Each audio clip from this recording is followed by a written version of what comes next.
Bonjour la famille, merci de regarder cette vidéo de plus à notre actif. La famille, c'est avec beaucoup d'inquiétude ce matin que je m'adresse à vous. Et ce ne sera pas la première fois concernant le domaine sur lequel je m'en vais déblatérer un tout petit peu. Il s'agit du domaine politique. Parce que il faut que ça soit clair. On a beau être apolitique dans un pays foncièrement politique à la base, depuis les premières heures de notre indépendance, et bien avant, on ne peut pas se dissocier de la politique.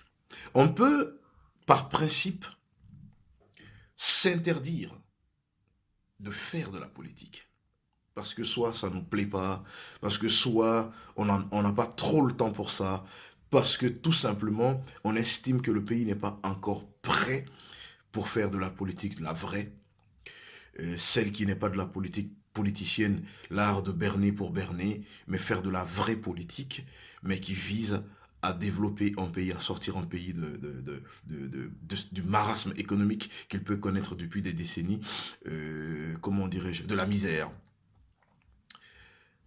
Mais on ne peut pas se dissocier de la politique, parce que la politique rythme notre quotidien.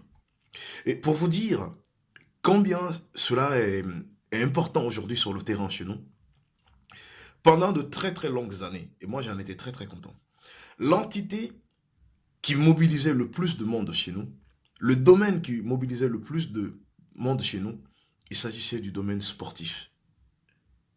Et l'entité, le Sidi national de Guinée. Un seul but de Sidi national faisait réagir toute la Guinée, partout. Et en même temps, à la même seconde, tout le monde crie. Il y a but, il y a but, il y a but pour la Guinée.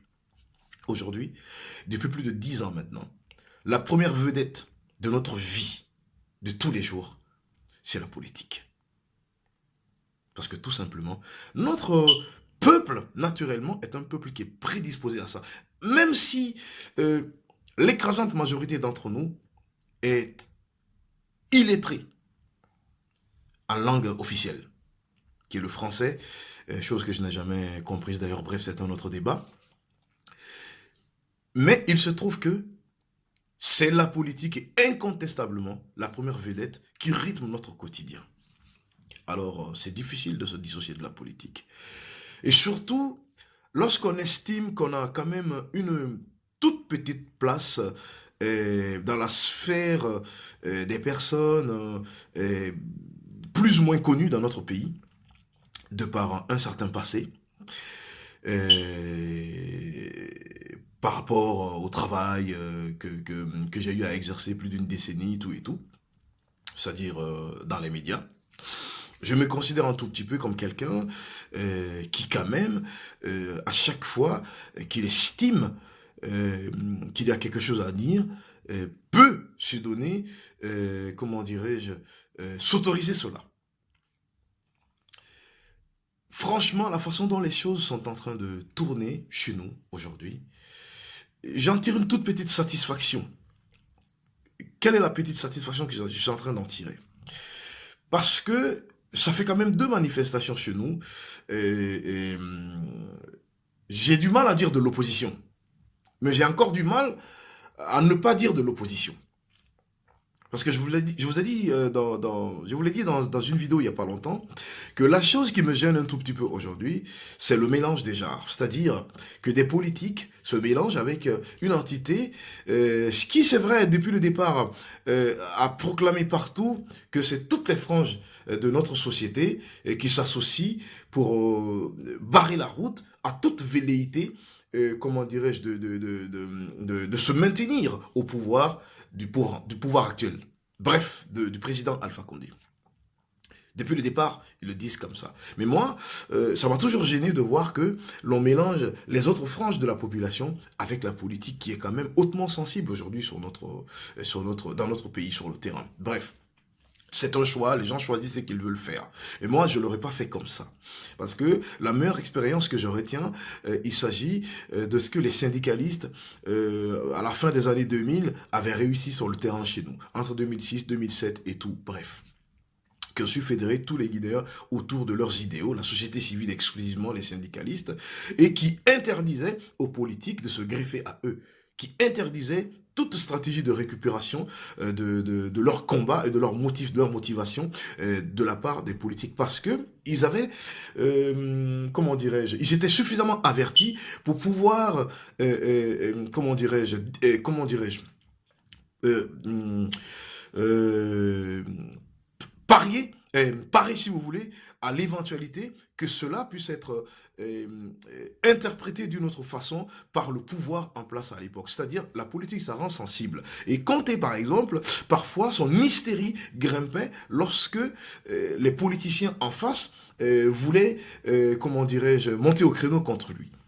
La bataille, la guerre qu'il a le plus préférée pendant son règne, c'est contre les politiques. Donc, quand les syndicalistes ont décidé de maintenir un statu quo dans le pays, jusqu'à ce que Lansana Conté accepte de nommer un premier ministre civil parce qu'on estimait qu'il était fatigué, qu'il avait des préoccupations, c'est-à-dire de santé, et qu'il avait montré ses limites en matière de gestion, qu'il fallait maintenant un premier ministre civil qui, lui, connaissait mieux comment gérer une administration. Eux, ils ne voulaient pas du tout, dans ce combat, que ça se mélange avec les politiciens, parce que tout ce qui était politique, comment dirais-je, était mal vu par le pouvoir, et du coup, ça durcissait, ça radicalisait le pouvoir. Bref. Aujourd'hui, quand ça manifeste, quand, comment dirais-je, le FNDC se manifeste, et que je vois des politiciens devant, c'est peut-être un choix de la part Bon d'accord, c'est un choix de la part du NFDC, mais moi, je ne l'aurais pas fait. J'aurais pas fait ça. J'aurais laissé les politiciens mener leur démarche politique. Et nous, mener notre démarche apolitique, mais qui se veut d'abord éthique. Pourquoi éthique? Parce que ce que le FNDC veut éviter aujourd'hui en Guinée est que une nouvelle constitution puisse être votée chez nous, une nouvelle constitution qui, dans ses articles, n'interdirait pas à notre actuel président d'éventuellement se présenter pour un nouveau mandat, même si dans ce cas, on serait dans une autre république. C'est ce que le FNDC, à la base, aujourd'hui, veut éviter dans notre pays. C'est une démarche très noble, c'est une démarche qui veut, comment dirais-je, amener le pouvoir en place aujourd'hui, le pouvoir actuel, d'être éthique. Même si l'éthique ne s'impose pas aux gens.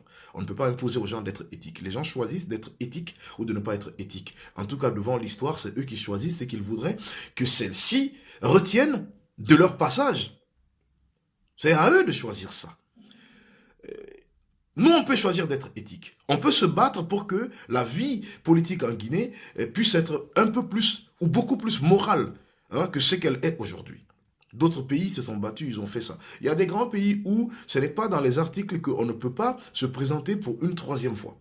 Mais éthiquement, lorsque les gens finissent de faire 2 mandats, ils se disent, écoutez, c'est une folie de croire que je suis, comment dirais-je, le compatriote le mieux placé pour continuer à gérer ce pays. Il y a forcément d'autres gens qui ont mieux étudié que moi ou qui ont aussi étudié que moi, qui ont d'autres idées, peut-être pour mieux faire avancer ce pays. Éthiquement, ils décident de se retirer. Mais aujourd'hui, j'ai l'impression que quand j'observe tous les 2 bords, le bord du FNDC qui est quand même foncièrement opposé au pouvoir, et le bord du pouvoir, chacun a envie de montrer à l'opinion nationale et l'opinion internationale que la plus grande partie des Guinéens se retrouve de son côté. Parce que quand je vois des différents mouvements du FNDC, quand même, c'est du monde, il y a du monde vraiment monstre de Conakry. Je ne connais pas comment ça se passe à l'intérieur du pays. Quand j'ai vu aussi, quand Alpha Condé est arrivé la dernière fois, le monde qui s'était mobilisé autour de lui, il y avait un sacré monde, mais vraiment gigantesque, impressionnant également, mais de Conakry. Et je ne sais pas ce qui se passe à l'intérieur du pays. Donc, pour parler de la majorité des Guinéens, en estimant que parce que Conakry est plein, donc ça veut dire que c'est la majorité des Guinéens quelque part, je me dis c'est prendre trop vite des raccourcis. Bref, peu importe. Admettons que un des 2 camps ait raison en disant, oui, nous sommes la majorité des Guinéens. Moi, je pense que la majorité dans un pays qui se veut démocratique n'a pas à imposer, par exemple, quitte à écraser les minorités, ses aspirations de chaque jour. Et là, quelque part aussi, à œuvrer en sorte que les minorités puissent être efficacement protégées dans tout ce qu'ils posent chaque jour comme acte. Les deux vont ensemble. D'où l'importance, mais vraiment impérieuse, de ce qu'on appelle en français le dialogue. Alors aujourd'hui, je comprends, c'est vrai, il y a eu pas mal de dialogues entre Alpha Condé, des politiciens, des opposants, des politiciens de l'opposition, qui aujourd'hui estiment qu'il y a eu pas mal de rencontres et qu'au final, c'est Alpha Condé qui a toujours réussi à sortir son épingle du jeu parce qu'il est beaucoup plus fort politiquement. Ça, ce n'est un secret pour personne parce que, je cite, c'est un boulanger, il roule tout le monde dans la farine, etc., etc. Donc aujourd'hui, ça expliquerait, comment dirais-je, les raisons principales du refus des gros bonnets de l'opposition de se retrouver autour de la table aujourd'hui de discuter. Mais moi, je pense que ce n'est pas forcément une bonne façon de faire. Parce que, quel que soit ce qui est en train de se passer, on finira par s'asseoir autour d'une table pour discuter. Même si on se dit aujourd'hui, bon écoutez, on s'est assez écouté, ça n'a rien donné. Aujourd'hui, qu'est-ce qu'il faut faire? Il faut prendre des armes. Il faut prendre des armes, il faut faire la guerre, il faut se combattre et tout. Un jour, pour une issue finale, on va s'asseoir autour d'une table et on va discuter. Alors, chose par laquelle les choses finiront, obligatoirement, quelle que soit l'issue que ces mouvements-là connaîtront, pourquoi ne pas commencer par ces choses-là? La chose la plus difficile, c'est d'être convaincu qu'on a raison, mais se sentir obligé d'écouter l'autre, en se disant que tout ce que l'autre dit là, c'est essayer de nous tromper. Ça, c'est très difficile, mais c'est très noble de s'écouter. C'est très noble de s'écouter parce que tout simplement, nous sommes des acteurs. Mais et les pauvres Guinéens qui tous les jours devront sortir, aller vendre 1 ou 2 articles pour pouvoir manger. Ceux dont la vie de chaque jour dépend de ce qu'ils peuvent réaliser chaque jour comme profit pour pouvoir manger. Et ceux-là. Le chaos dans notre pays aujourd'hui n'arrange pas tous les Guinéens. Et j'entends plein de gens. Ouais, ils n'ont qu'à nous laisser. Peut-être si on fait 5 minutes de bruit, de guerre tout à l'heure là, tout le monde va connaître ce qu'il est. Il y a un problème. Je ne sais pas si les gens... qu'est-ce qui se passe dans la tête de certaines personnes? Pourquoi il y en a qui pensent que quand il y aura une guerre en Guinée aujourd'hui, eux ils seront tranquillement à leur balcon, arrêtés comme ça, en train de regarder les gens et dire, hé, regarde le gars là. Regardez comment on lui a tiré, on a mis la balle dans sa tête. Regarde celui-là, là. Ah, regarde comment on le bastonne. Oh, t'as vu l'autre là, comme il est mort? Eux, ils pensent que eux, ils seront, et c'est garanti, c'est acquis, que des témoins de tout ce qui va se passer comme atrocité chez nous. Eux, ils sont épargnés d'office, eux et leur famille.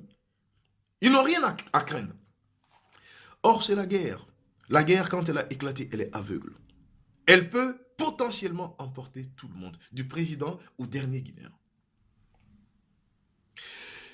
En ce qui concerne le mélange du genre, pour dire que moi, j'ai toujours été convaincu que ce n'est pas forcément une bonne solution. Le mélange des hommes politiques et cette frange de Guinéens aujourd'hui qui est opposée à toute velléité de la part du pouvoir, parce qu'ils y voient dans cette proposition de nouvelle constitution une stratégie pour que Alpha Condé puisse se maintenir au pouvoir. C'est normal de penser comme ça et de vouloir se battre contre ça. C'est la chose la plus normale.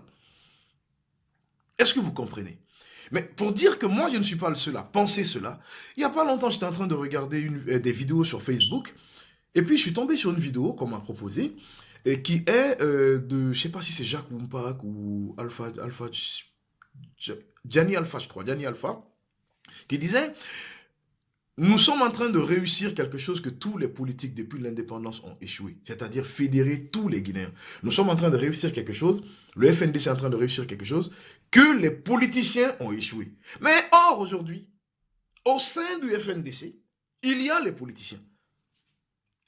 Donc inconsciemment, ou en lisant entre les lignes de ce que ce dernier a eu à avancer, il considère que le FNDC est un mouvement qui est apolitique. Mais comment dissocier ce mouvement aujourd'hui de la politique en sachant que quand ça en sort, les vraies vedettes sur le terrain sont des têtes d'affiche de l'opposition politique aujourd'hui. C'est difficile de les dissocier. Et moi, je pense que ce genre de choses radicalise aussi le pouvoir de la position du pouvoir. Qui pense que ce n'est pas une bataille, comment dirais-je, sociale, ce n'est pas un combat, un front social et tout en face, mais c'est une sorte de main, même pas une main, si vous voulez, cachée parce que les opposants sont devant, qui estiment quelque part que ce n'est qu'une bataille qui est politique. Ont-ils raison? Ont-ils tort? En tout cas, moi, ça m'a toujours gêné de voir qu'on mélange les deux. Or, les politiciens, ils sont combien? Ceux qui sont devant là. Il ne faut même pas 10 personnes. Peut-être qu'ils sont 10 personnes. Disons, ils sont 50. Vous les enlevez dans cette manifestation, mais le nombre restera le même.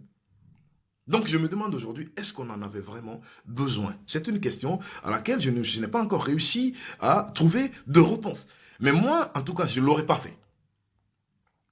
La famille, mettons-nous autour d'une table, discutons, posons-nous les bonnes questions. J'ai entendu certaines personnes du camp du pouvoir. Ah, mais proposer une nouvelle constitution, est-ce que cela signifie qu'Alpha Condé s'est présenté? J'entends du côté de FNDC, non. Si on laisse la nouvelle constitution être adoptée, ça veut dire que officiellement Alpha Condé va être candidat. J'ai entendu le pouvoir, des gens du camp du pouvoir, dire, est-ce que si Alpha Condé se présente à une nouvelle échéance électorale, cela signifie qu'Alpha Condé a gagné? Et j'ai entendu des gens du FNDC et même de l'opposition dire, ah, si on laisse Alpha Condé se présenter, il va gagner parce que l'élection sera tout le temps trichée. Mais moi, la chose que je n'ai pas compris, la CENI, par exemple, chez nous, est toujours critiquée, critiquée aujourd'hui par une certaine opposition. Moi, j'ai toujours entendu ça. Mais la chose que je ne comprends pas, une institution qui n'est pas bien, qui n'est pas compétente, qui ne sait rien organiser, pourquoi d'une part, quand elle organise certaines élections, les gens sont contents, mais quand elle organise d'autres élections, les gens ne sont pas contents? Les communales, où dans toute l'histoire, par exemple, le pouvoir n'avait jamais loupé Kaloum. Mais aujourd'hui, Kaloum n'est ni avec l'opposition, ni avec le pouvoir. Une candidate indépendante a gagné Kaloum. Les 4 autres communes, les 3 sont partis avec l'opposition. Là, c'est vrai, on a entendu beaucoup de bruit sur Matoto, mais exclusivement sur Matoto. Et là, globalement, la CENI, globalement, je ne dis pas à 100%, mais globalement, s'est retrouvée appréciée. Parce qu'on trouve que, oui, les élections étaient tellement bien organisées que l'opposition a tout pris. Donc, c'est les fois où l'opposition ne gagne pas tout, ou presque, qu'on trouve que la CENI n'est pas une bonne institution. Là aussi, c'est une question que je me pose. Les gens ont-ils raison de dire que la CENI, elle est mauvaise? Les gens ont-ils des éléments qui leur permettent de soutenir cela? Ou bien tout simplement, il s'agit d'un simple jeu politique, c'est-à-dire, quand ça ne m'avantage pas, ce n'est pas bon, mais quand ça m'avantage, c'est bon. Là aussi, on doit beaucoup réfléchir à cela, ne pas mettre le pays en péril pour rien, ou pour des simples considérations politiques, sans aucun fondement, mais vraiment solide. Parce que nos compatriotes aujourd'hui ont souffert. Mettons-nous autour de la table. Discutons, parce que je vous assure, on va refuser de faire ça aujourd'hui, mais ça finira par ça. Mais après la mort de combien de Guinéens? Après avoir endeuillé combien de familles de plus chez nous? Pourquoi on ne peut pas discuter entre nous, Guinéens? Pourquoi on ne peut pas discuter? Pourquoi on ne peut pas dialoguer? Pourquoi faut-il que le chaos soit sémé chez nous? Parce que ce n'est pas nos familles qui meurent. C'est les autres. Tant que c'est les autres, non, ce n'est pas un problème. Je pense que les Guinéens doivent s'écouter. Les Guinéens doivent régler tout dans le dialogue. Personne n'est éternel. Quelle que soit la volonté d'Alpha Condé aujourd'hui de devenir pour la 3e fois président en Guinée, son âme ne s'appartient pas. Hein. Ça appartient au bon Dieu. Quelle que soit l'envie de tous les opposants aujourd'hui de devenir président dès 2020, leurs âmes, ça ne les appartient pas. Ça appartient au bon Dieu. Jeunes Guinéens, réfléchissez. Parce que moi, je commence à ne plus me considérer comme jeune. Je suis un adulte aujourd'hui. Moi, ça me fait mal de voir un jeune Guinéen dont les parents ont réalisé tous les sacrifices du monde. Ils l'ont emmené à l'école. Avant ça, ils l'ont élevé, ils l'ont nourri, ils l'ont soigné. Il est allé jusqu'à l'université, il a terminé. Et voir qu'il meurt, il tombe sur des terrains politiques. Pourquoi? Pour des politiciens. Pourquoi eux, ils ne peuvent pas se dire, mais attends, pourquoi je vais mourir pour un politicien? Alors que j'ai l'ambition, moi aussi, de devenir demain président. On ne peut pas rentrer dans tous ces détails-là. C'est noble et c'est normal que les Guinéens se lèvent, se battent pour leurs droits. Je suis le premier à défendre cela. Mais réfléchissons. Est-ce que ça vaut la peine qu'on perde la vie pour des combats politiques aujourd'hui? Il faut se poser la question de savoir. Moi, je pense que le dialogue est la meilleure chose qui puisse arriver. Je me félicite aujourd'hui des 2 dernières manifestations du FNDC sans effusion de sang, sans que personne ne meure. Les gens disent, ouais, parce que tout simplement, ils sont sortis, il n'y avait pas de gendarmes, il n'y avait pas de policiers, donc personne n'est mort. Mais ce que les gens oublient, quand une foule opposée à un pouvoir sort et qu'il ne voit aucun corps habillé dans la rue, cette foule n'a pas le même comportement que lorsqu'elle voit un policier ou des gendarmes dans la rue qu'elle estime être des symboles du pouvoir contre lequel elle se bat. Ça, c'est très important et c'est différent. Voilà. Donc, mais je me félicite des 2 dernières manifestations. La Guinée, c'est un visage démocratique que la Guinée est en train de montrer là. Nous ne sommes pas d'accord, nous sortons, nous le crions fort, et devant l'opinion nationale et devant l'opinion internationale. Parce que nous aussi, nous sommes chez nous. Ça peut continuer pendant 10 ans, 20 ans, ce n'est pas un problème ça. Parce que quand les gens ne sont pas contents, ils doivent pouvoir dire qu'ils ne sont pas contents. Quand ils ne vous aiment pas, ils doivent pouvoir le dire. Mais moi, je pense que tout ce qui est constitutionnel et légal doit pouvoir se faire de façon légale et constitutionnelle. Tout ce qui n'est pas légal ne doit pas se faire. C'est le droit absolu des Guinéens de pouvoir manifester, de dire quand ils ne sont pas contents. Mais quand on a su revendiquer, réclamer le droit de pouvoir poser des actes légaux, il ne faut pas, dans ce cas, se permettre d'essayer d'empêcher de façon illégale tout ce qui est légal. Sinon, ça serait du 2 poids, 2 mesures. Et à l'intention du pouvoir en place et à l'intention de l'opposition. Quand on est légaliste, il faut le rester du début à la fin. Et lorsqu'on ne l'est pas, il ne faut pas essayer de l'être que lorsque ça nous arrange, mais lorsque ça ne nous arrange pas, eh bien, du coup, on ne l'est pas. Ce n'est non seulement pas beau, mais on n'a pas raison d'agir comme ça en mettant la vie d'un seul Guinéen de plus en péril. Wassalam la famille et à très bientôt, Inch'Allah.